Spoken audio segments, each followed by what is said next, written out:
એ વાલા, મારા વાલા, તું રોશ ને બાપ. સાનો રહી જા બાપ. તું સદભાવના બળદ આશ્રમમાં છો, રોશ ને હો. ભલે તારે છેલ્લી જિંદગીમાં ભલે તારે જે કઈ સહન કરવું પડ્યું હોય, પણ હવે તું સદભાવના બળદ આશ્રમમાં છો, તું રોશ ને બાપ.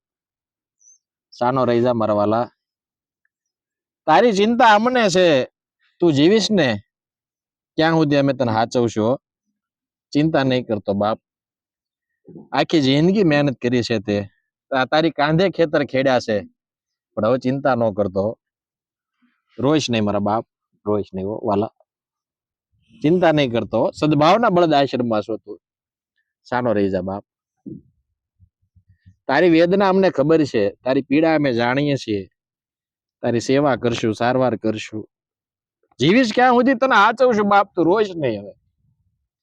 એ ધોરી, તે ખેતર ખેડીને આજે કઈ લાલ પીળા થઈને ફરીએ છીએ ને, તારો પર તાપ છે. સાનો રહી જા બાપ. ઉપાધિ કોઈ કરીશ નહીં. સદભાવના બળદ આશ્રમ તને હાચવવા તૈયાર છે. તારી સેવા કરશું. આવા નિરાધાર રખડતા ભટકતા તરછોડાયેલા બળદોનો આશ્રય સ્થાન એટલે સદભાવના બળદ આશ્રમ.